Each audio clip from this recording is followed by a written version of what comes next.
शेतकरी बंधूंनो, आज आपल्या कापसाला 45 दिवस होऊन गेलेत. नियमाप्रमाणे आपल्याला 50व्या दिवशी आपल्याला खत नियोजन करतात दुसरं. त्याच्यामुळं आज खताचं टाकायला चालू आहे. त्याच्यामुळं आणि या कापसाला आपण पहिला डोस लागवडी बरोबर दिला होता 10-26 एक बॅग एकरी. आज दुसऱ्या खतात दुसरी बॅग आपला तर आज याला एकरी एक बॅग 12-32-16 टाकू राहिलो आपण. तर तशी आता हे बघा 45व्या दिवशी आपलीसारखी अशी दिसते. तुम्हाला वाढ कमी वाटत असेल, त्याचं कारण असं आहे का आपण याला यंदा एकही बॅग किंवा थोडा पण याला दिलेला नाही आपण. युरिया नाही दिल्यामुळे याला हिची वाढ थोडी तुम्हाला कमी वाटत असेल.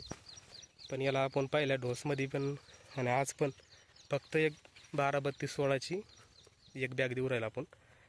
आणि याच्यात आज पण युरिया काय दिलेलं नाही आपण. आणि तसं बघायला गेलं तर आणखी याच्यावर सध्या तरी आत्तापर्यंत एकही फवारणी झालेली नाही आहे.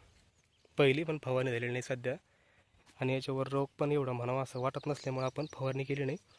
आणि तशी आपल्याला पावसामुळे उघड पण नव्हती, त्याच्यामुळे फवारणी केलेली नाही आहे. फवारणी आपण डायरेक्ट आता जमलं तर सध्या रोग नसल्यामुळे आपण डायरेक्ट आमोशीची फवारणी केणार, पहिली फवारणी म्हणून. त्याचा पण व्हिडिओ आपण बनवू नंतर काय ते. तसं आपल्याला याच्या गळफांद्या पण काढायच्या. त्या मागच्या हप्त्यात आपण व्हिडिओ बनवला होता गळफांदीवर. त्यावेळेस मी एक 10-5 झाडाची किंवा 1-2 सरीच्या आपण गळफांद्या पण काढल्या होत्या. पण आता त्याच्यानंतर पाऊस सतत लागून असल्यामुळं गळफांद्या काही काढायला जमल्या नाही. त्याच्यामुळं आता आपण पहिलं एक पाऊस चालू असल्यामुळे म्हणलं एकदा खताचं नियोजन घेतल्यानंतर आपण त्याच्या गळफांद्या पण नंतर आपण काढू. धन्यवाद.